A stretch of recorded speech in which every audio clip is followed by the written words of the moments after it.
Hello and welcome to the CX Files podcast for April 4th, 2024. My name is Mark Hillary and I'm in Sao Paulo, Brazil. And I'm Peter Ryan in Montreal. Mark, great to catch up. Great to see you. Great to talk to you. And I have to say, you mentioned it's April 4th. I'm very happy to say I got away with April 1st without having any practical jokes played on me this year, which is, it's actually a new phenomenon for me. Usually I'm the one to fall for all and any of the pranks that get sent my way. Yeah, I found it very difficult reading the news this year because, in fact, I posted something about this on LinkedIn because, as you're scanning through the news, and the thing about April 1st is it's like a sort of cross-cultural phenomenon. You see it here in Brazil, you see it in the States, you see it in Europe. And news sources are trying to outdo each other with the funniest story that they can fool readers with. And yet the problem is that you see stuff and think, well, that can't be true. And then find out the next day, no, that is actually true. That wasn't the April Fool's joke. I always think back to the funniest April Fool's prank that I can recall. I was in university in Saskatoon, where I was born and raised, and one day, and this is pre-internet, on the radio, one of the more popular radio stations announced that there was going to be a filming of the X-Files in Saskatoon. Now, you remember when the X-Files was like the phenomenon on television. I mean, it was literally that, a phenomenon. And they said that the X-Files was going to be doing a shoot in Saskatoon, and they needed roughly 100 extras, and anybody interested could show up at 6:30 in the morning at the local hockey arena, and that they would be let in and that the filming would take place. I believe 1,000 people showed up, and suffice to say, there were a lot of very angry people because April 1st in Saskatoon is not a warm morning, trust me. Excellent. Yeah. Yeah. They might want to have thought about that one. Like, what would be the consequences of, annoying so many people? There was another one, and I'll just be very fast about this, but all these memories are coming back fast and furious. About 20 odd years ago, in Canada, there was our version of Drudge. There was a news watch site, a news aggregator, and every now and again, the person who curated it would put some political gossip on. And you might recall the days of Gordon Brown versus Tony Blair and that push-pull that was going on. Well, we had the same phenomenon in Canada between Jean Chrétien and Paul Martin.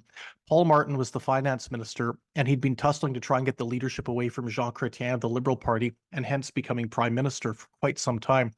And this news aggregator on April 1st had announced in its gossip section with a big headline that Paul Martin was quitting the finance ministry due to a conflict with Prime Minister Chrétien, and he was planning on returning to his farm in Cowansville, Quebec, to raise prize ducks. Well, the Canadian dollar actually dropped a quarter of a point on the basis of that gossip that got sent out. And I seem to recall later on in the day, the aggregator website curator guy was on TV saying, oh, it was just an April Fool's joke. And people were saying, well, it actually tanked the Canadian dollars. So it wasn't that funny, but actually it was. Yeah. Yeah. Well, somebody made a lot of money out of it anyway. Yeah, exactly. Exactly. But, we're here to talk today about something that I think is not so funny, but certainly does have an element of April Fools, or maybe not April Fools, to it. And that is the disconnect between what consumers are thinking about what AI can do for them versus what businesses are thinking. Now, you were the one who conducted this interview. I'd be interested to get your take a little bit on the background of what prompted this discussion, how the discussion came about, who you were speaking to, and what some of the key learnings are that our audience is going to hear about today. Yeah, we're talking with Nirali Amin, who is the Senior Vice President of Global Solutions and Success at LivePerson. And Nirali is based over in the US. Now, I mean, and this is a classic case of publishing some interesting research on LinkedIn that led to me putting a comment on there saying, hey, why don't we talk about this on CX Files? Because LivePerson published a report called the State of Customer Conversations 2024. And one of the interesting points there in the survey that they did was that there was a massive disconnect between customer trust for new channels such as AI-powered chatbots and businesses' willingness to actually roll out these solutions. So they're not saying in the research that AI bots don't work. But what they are saying is that there needs to be a sort of hand-holding process and like pilots run, training taking place. These are not things that you can put in and switch on overnight. So you definitely need to sort of close that gap between what are customers happy to do, what are they happy to do once they've tried it and found that it actually works, is very different compared to just chucking it out there on your website and hoping that the customer will use it. And unfortunately, we're hearing so many stories all too often about companies that have just done that, chucked out a chatbot onto their website or some type of a so-called AI-driven solution, and it's not worked. People have gone in circles. People have gotten frustrated. Consumers have lost their stickiness with a particular enterprise. And I think that we're really starting to see a reckoning on the CX decision maker side, where there is a gross realization that perhaps solutions have been oversold or that they haven't been fully baked before they've been implemented. And the reality is, Mark, you know as well as I do, that if an organization is not able to guarantee a standard or a modicum of service to the consumer will go elsewhere. This is a hyper-competitive economy, no matter what the sector right now. And patience amongst the end user is probably at an all-time low. Yeah, absolutely. And I think that, this is an interesting conversation because quite often what we've seen from the BPO community here is very polarized. Either they buy into the technology and they say, look, we need to buy this tech and we need to roll it out. There was a very interesting report from Klarna, the buy now pay later people, quite recently that actually suggested they feel an enormous percentage of their customer interactions can all be automated. And then you hear the opposite view, which is that humans want to interact with humans. We still need the contact center agent because they have that kind of empathy with the customer. And I think that what we're sort of really talking about here with LivePerson is that there is a sort of middle ground. The technology is improving, but you can't just roll it out and expect customers to switch overnight. You need to think about what are the customer expectations, what is the technology capable of doing today and tomorrow, and thinking about closing that gap between what do the customers expect and what does the business expect to be able to do with their various different channels. Well, why don't we go to the interview with LivePerson to find out a little bit more? I'm very intrigued and can't wait to hear what they have to say and what some of the key findings of the report were. Great, let's go.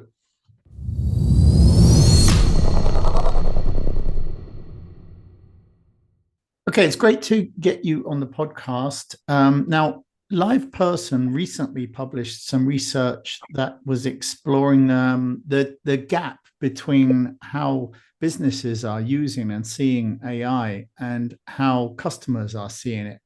I think a good example, if I pick out some specific stats from the research, was how 91% of business leaders feel comfortable using AI to engage with customers, but only around 50% of customers feel positive. And that's down from about 62% last year. So what does this business to customer gap mean? Or why do you think it's significant for CX managers? I think the gap has widened primarily because of new introductions of AI technologies like generative AI. In my very unbiased and humble opinion, generative AI has received equal amounts of good press, but I think it's gotten a lot more hype around the negativity of it. And what I believe that has done is that up to last year, a lot of companies and CX leaders were on the path of building customer confidence on AI. And with some of the negative hype on generative AI, I've believed a lot of the CX leaders that were turning into believers, or some that were even starting to dabble more into it, have taken a pause on it. And that is primarily the opinion that when not done or effectively managed and deployed, generative AI can showcase results that we've seen in media in different countries, where it's led to whether it's hallucination or whether it's providing a very bad custom experience at the end of it. The recent example comes to mind is what Air Canada faced as well. Okay.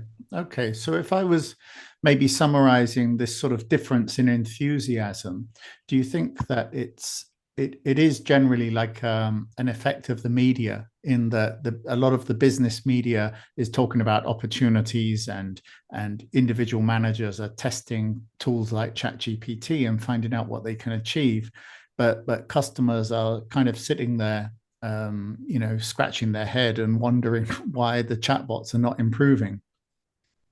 Spot on. Yeah. Okay. Okay. Well, your research also shows a sort of a look beyond what we're seeing today. It looks at the long-term belief in AI getting better.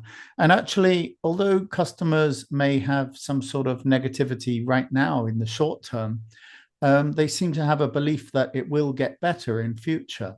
So is this something that companies and managers working on CX can use? The fact that although customers don't seem satisfied today with AI, there is a sort of belief that it will get better.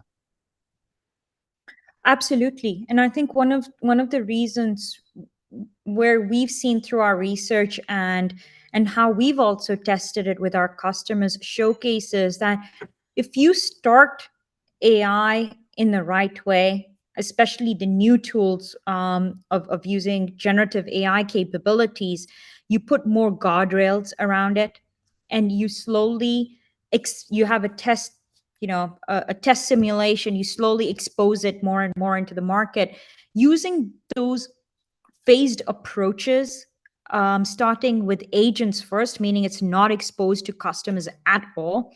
The agents have a lot of control over the content, the dialogue, and it's all internal systems, to then slowly phasing out to customer facing. We've seen that confidence grow. And not only through the confidence growing with the usage of it, what customers are seeing is that when knowledge-based articles or supporting documentation is being categorized, written, and formatted in the right manner, AI is able to produce, or generative AI for the long-term vision is able to produce much better, stronger, and succinct answers for agents and customers, which is leading into better NPS and CSAT results. Okay, and so would that be applicable then if I was a manager that was considering the introduction of AI, but I called you and I said, look, I need this to be seen as useful and helpful by the customers. It can't just be the introduction of technology because because everybody is talking about AI. How do I sort of introduce it, or what kind of strategy can I use to make sure it's also seen as helpful? I think when I talk about the framework, a little bit of what we've introduced at LivePerson is using that framework to, one, demystify some of the challenges, help introduce it in the right way, and build confidence.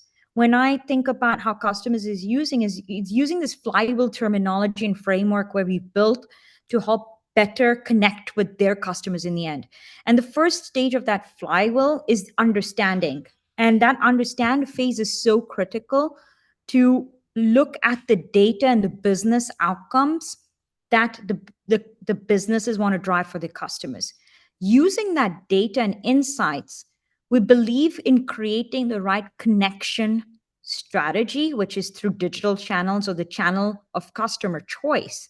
And once we've created the foundations between understanding and connect, AI then plays a huge part into the last two areas of the flywheel, which is assist, which is all about giving the human agents that sit in contact centers, giving them the power of using generative AI answers and insights that are, helps them not only increase their productivity, but more importantly, it's helping leverage those models to keep those conversations going in the right manner to help deliver the right resolution.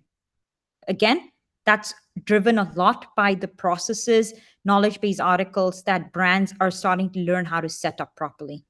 Then, as the last stage of that flywheel, is when agents have used this framework, given it the all okay, is then when you go into the automate side of it, where you're then unleashing some of these intents and automations out into customer facing, to drive more self-service and resolution at scale.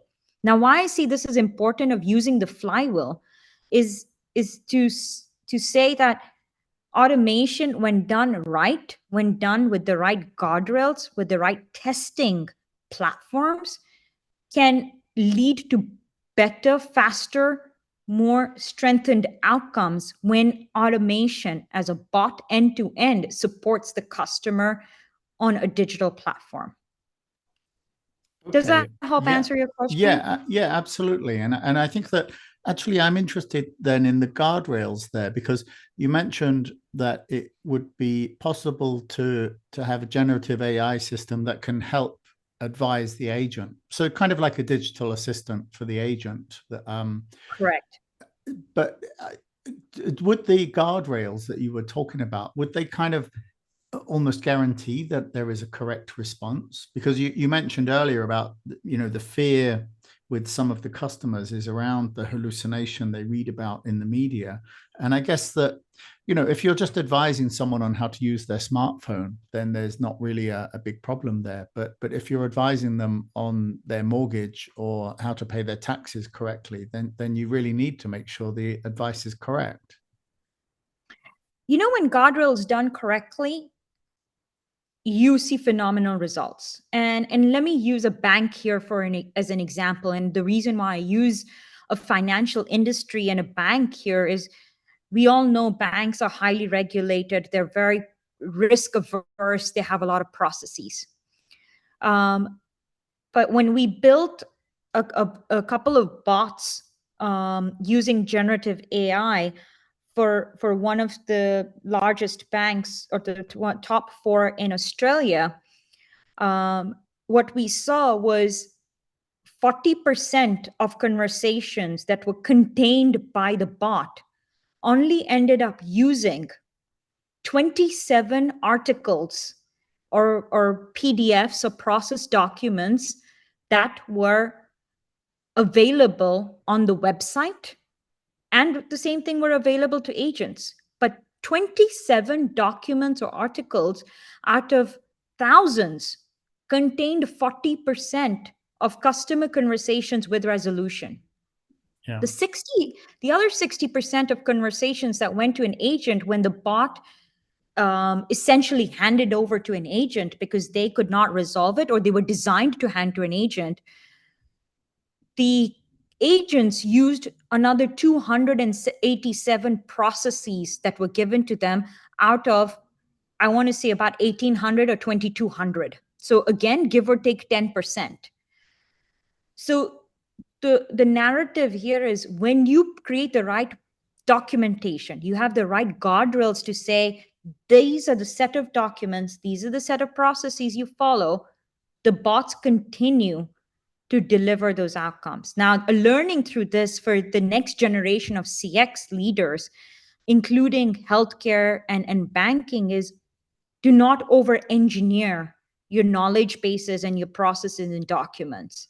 As proven by this bank and more customers as we're doing, is we're inundating the contact center agents with so many processes and documents that, rather than using those documents to help them serve the customer the right way and get to resolution, you're actually hindering, you're making it more complicated. So simplifying documentation and processes means you don't have to set more complex guardrails. And more importantly, you're using that to drive, again, the best outcome, both for both an agent experience and a custom experience. Yeah, that's interesting. Yeah, especially for the regulated industries, like you're saying. I mean, are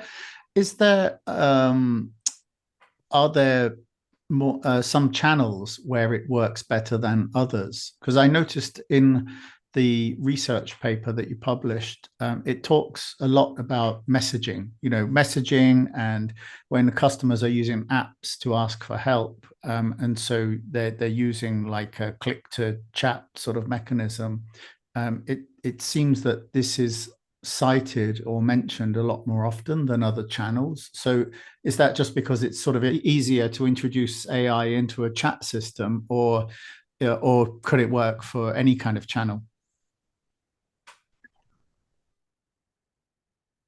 AI, when done correctly, should be exempt of channels, in my honest opinion. You have voice IVRs today that have automation in there.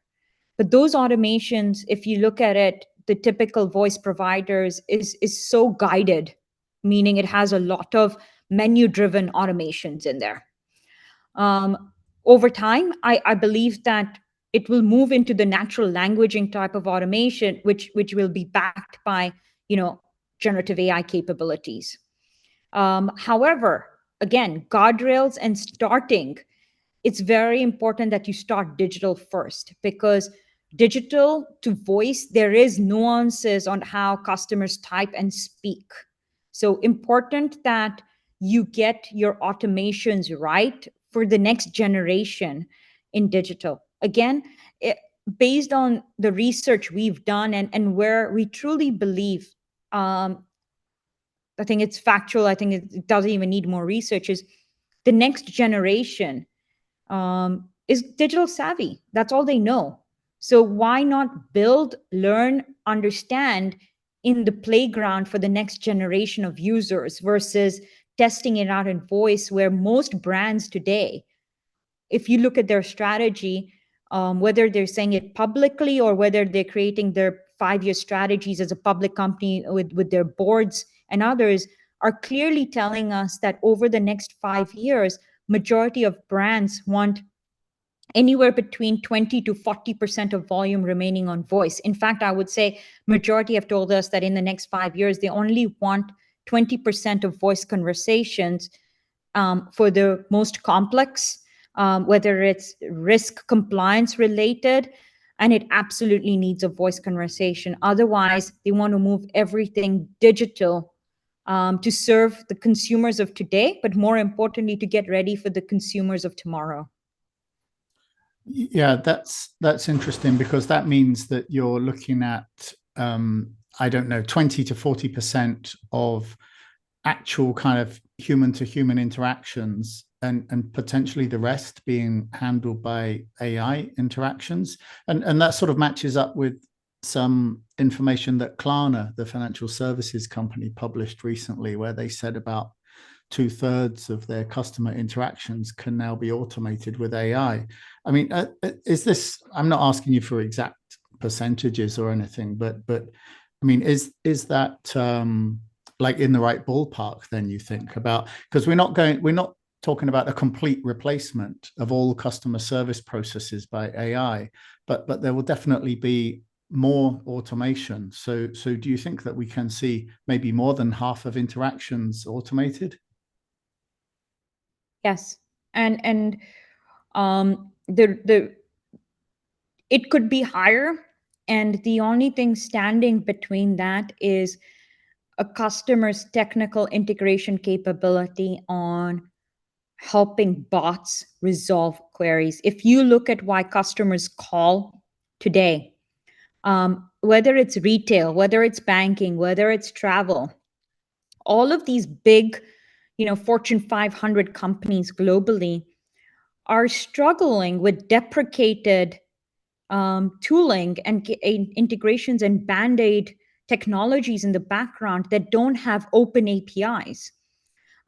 So I believe that if a brand is serious about providing the best customer experience, we will see the next evolution of digital transformation come through again, where they want to provide more and more capabilities to their customer, but it's not scalable from a cost perspective, nor is it scalable from a workforce management perspective. Customers' demands are changing. They want instant gratification, even though certain things, certain information is available on their app. They don't want to navigate. They want an answer instantly.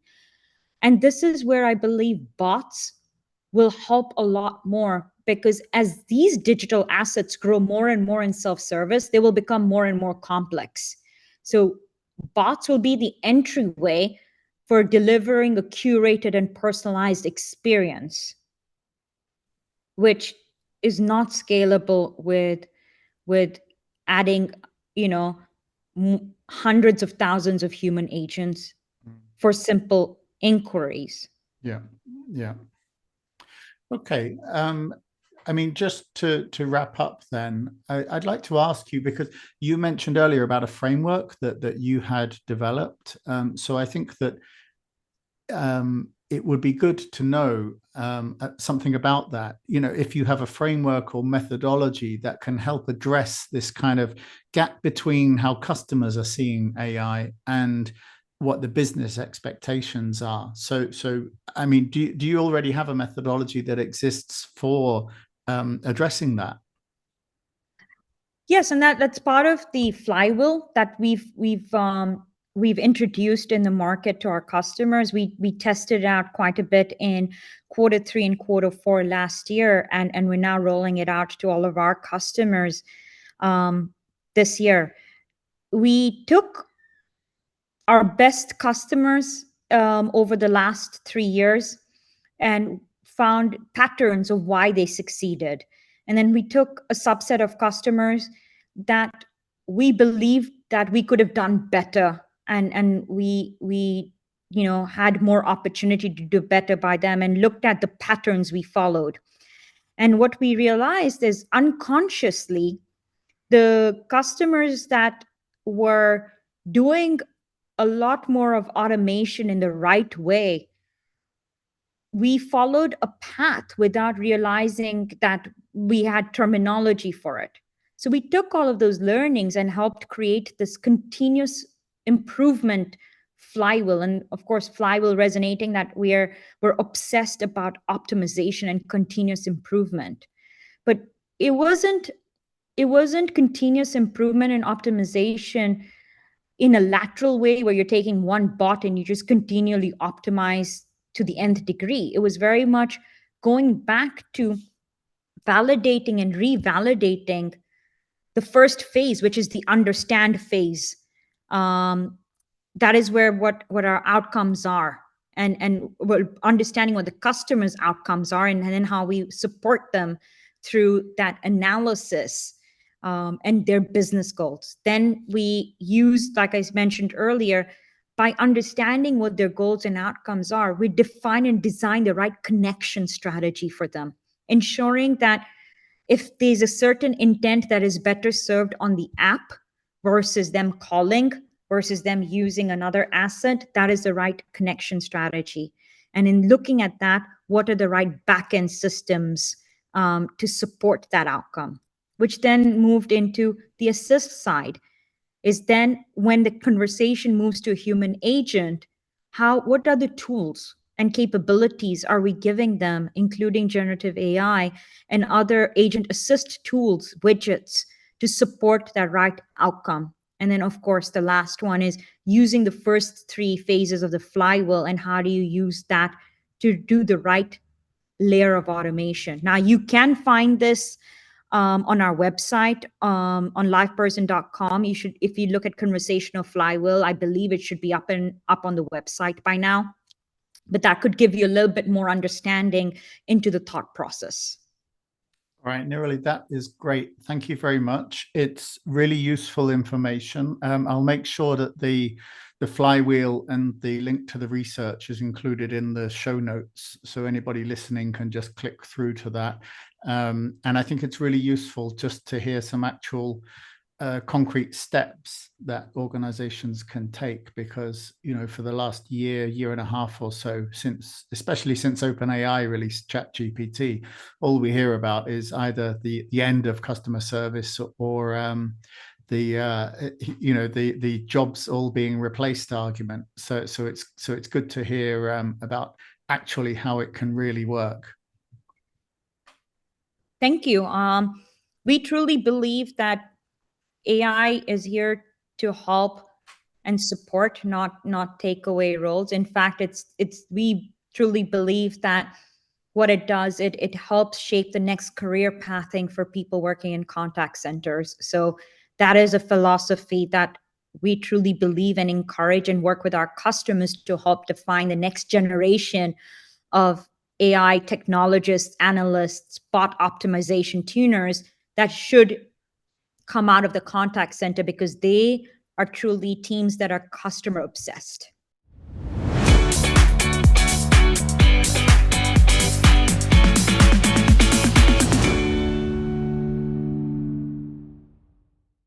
Thanks for listening to the CX Files podcast. We really appreciate your feedback and suggestions. You can reach myself, Mark Hillary, or Peter Ryan via LinkedIn. Please also leave a rating or review on your favorite podcast provider, as that helps more people to find us. As always, we'd like to thank Chris Haig at Traction Media for the CX Files graphics. See you next week.